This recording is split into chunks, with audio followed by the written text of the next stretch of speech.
Anarcho-Pill asks, Anark, what can Nietzsche tell us about anarchism and the left today? So I've been really struck by Nietzsche's critique of the left more broadly.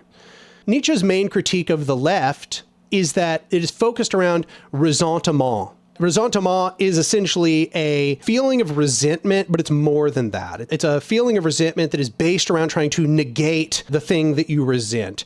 And more than that, it's a sort of embrace of your own weakness. It comes to see your weakness as a good thing. And this links in with what Nietzsche's talking about with the concept of a slave morality and master morality. So in slave morality, what Nietzsche is saying takes place is that the person who is enslaved or who is subjugated comes to fetishize or value their own weakness. They begin to think that their weakness is good. So he gives us the example of a Christian morality, which says that the meek shall inherit the earth. He says that what this does is sort of fetishizes meekness, and it denies what he calls the will to power. And in this, he says that this is a mentality of pure negation. All it can do is negate. It cannot construct, it cannot build. It says that what is good is lack, okay, that you don't have. You don't have power, you don't have things, you don't have wealth, etc. By contrast, he says, a master morality does without seeking permission, and it does not engage in this long, ruminating process of resentment and negation. All it seeks to do is act and maintain its own power. It embraces the will to power holistically, and it doesn't need excuses. Sometimes it will furnish excuses, but it doesn't need them. It simply acts. All it does is it acts in affirmation of its own power, to affirm its own power. It says, this is what I am, and I will affirm it into the world. I will construct more power. I will become more powerful, and I don't need your approval, and I don't need to make excuses. He says, the left, it is almost entirely based in this slave morality, this fetishization of weakness, such that it actually comes to kind of despise any form of power. Now, I think Nietzsche was like a little off base. I mean, obviously, you've got authoritarian leftists mixed up in this. However, I do think that Nietzsche's onto something insofar as that he says that a lot of the left is based around pure negation and ressentiment and does not base itself around affirmation and construction.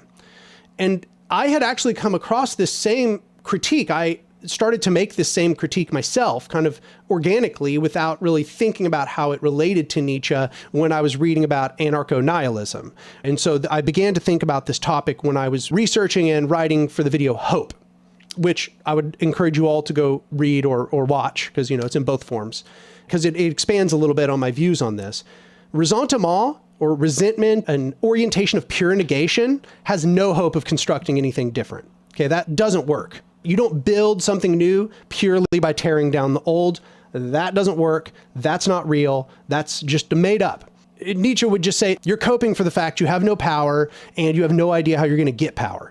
So all you're going to do is spend all your time kind of meaninglessly flailing, hoping that you get something done by tearing down the old structure. But you're not. All you're going to do is you're going to make room for some new group of people that have this urge to will to power without seeking excuse, without needing justification. You're just making room for those people to kind of fill the vacuum. Now, that's about where Nietzsche ends. Nietzsche doesn't go on to be like, so the left needs to do this instead. Nietzsche's just like, and I'm done with them, But I would say, no, I go a little bit further. So from that, I think Nietzsche's kind of right, unfortunately. There's a lot of that on the left. A lot of people are purely just in this kind of meaningless, flailing negation. You can even find it in some of these texts, especially like individualist and anarcho-nihilist texts. All they talk about is pure negation. They even say it just like that. It's pure negation. Construct nothing, build nothing, pure negation. Give up hope of building anything. That is a perfect example of what Nietzsche's calling a slave morality, and it is precisely the mentality that keeps people powerless. What we have to do as the left is be more unabashed about the fact that, yes, we are trying to construct power, and that's good. We are trying to construct power for the people. So this is, coincidentally, why I use the language of power and power structures in my work. Because what I was trying to do is instead now build a philosophy, a political theory of affirmation of power, not just a negation of enemy power. No, we know what we want, not just what we don't want. We know what we want. So this is why I talk about that we are trying to build a powerful movement. And here I should clarify, because some people really only watch the live streams and they don't know necessarily about all of my broader theory that I've published on the channel. By power, I do not mean power over. I don't mean domination. By power, I mean power to. That means the ability to enact one's will. Okay, and that is extremely diverse. That's a neutral thing. Like right now, I have the power to speak to you on the internet. That doesn't mean I have any force of domination over you. That just means that I'm able to speak to you. And I'm empowered. I have that power by way of a bunch of things that allow me to do that, right? The computer and my setup and the size of my audience and the YouTube infrastructure and blah, blah, blah, blah. Those things all allow me to exert power. And I'm exhibiting that power right now. So this is a difference between power to, which is what I support, and power over, which is a force of domination. I think we have to dismantle domination and we have to construct this capability seen in power to. So in that sense, my work is sort of on accident a response to Nietzsche's critique. And I think that was because I kind of accidentally came to a bunch of the same conclusions as Nietzsche. And this is something I've been finding a lot, is that over the last few years, I have been kind of further developing my philosophy and my political theory. And then I'll go read and learn Nietzsche basically came to like really similar conclusions, very similar. Even down to, I was reading about Schopenhauer and I was like, you know, what I don't like about Schopenhauer, kind of seems like it's a denial of life. Kind of seems like it's an ascetics path. Like if you want oneness, you have to escape the cycle of being. You have to become a sage or something. I was like, I think that this is not how life works. We have to embrace our desire. We have to embrace that cyclic, absurdist myth of Sisyphus, back to Camus again from earlier. We have to embrace that fact about reality. We can't run from it. We have to embrace that cycle.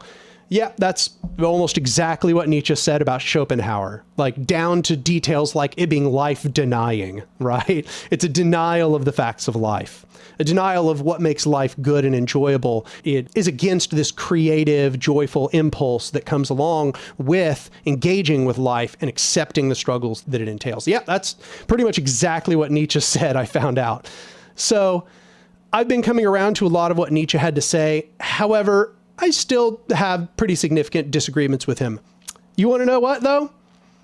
A lot of the disagreements I have with Nietzsche, the same thing is happening, where I'm going, oh, yeah, well, you know, my critique of Nietzsche is this, my critique of Nietzsche is that. And then I find, you know what? Almost every single one of those critiques are made by another person, or duo, you might say, and that is Deleuze and Guattari. They pretty much everything I have to critique about Nietzsche or the movement away from Nietzsche and into the modern era, Deleuze and Guattari are saying almost all of those exact same things. So yeah, I guess probably what Anarcho-Pill was wanting me to kind of expand upon here, and which I've just been expanding upon, is that there's a lineage of philosophers who are already going down this train of thought. It goes like Schopenhauer, Nietzsche, then Deleuze and Guattari. In that sense, there's another place where some people have actually noted that me and Nietzsche agree, and that is what is called on the will to power. Nietzsche says that the natural state of all things in existence is to will to power. My problem is that it seems like Nietzsche's conception of power is fundamentally predicated on the belief that all power is a force of domination on others. And I had somebody in the chat disagree with me and say, no, power is a creative force. However, Anarcho-Pill himself then gave me a passage where it's pretty much just literally Nietzsche saying that every affirmation is a degradation of other things. In every statement of self, there is the statement of the lowering of others, that when you become more powerful at the expense of other things in the universe. Maybe I misinterpreted the passage. That's what it pretty clearly seemed to be saying to me. I disagree with that. Do not think that power too is inherently a force of domination. Think that empowerment is good and that it can come at the expense of others, but that there's a difference between power over and power to, and including power with others. So I don't think that becoming empowered yourself always comes at the expense of others. So that's one of my critiques of Nietzsche in that sense. But insofar as we were to take Nietzsche's base contention that all things in the universe are willing to power, and then we were to modify that to use my definition of power, which is power to just the capability to do, then yeah, I've essentially recreated a non-Nietzschean or an anarchistic will to power in my work.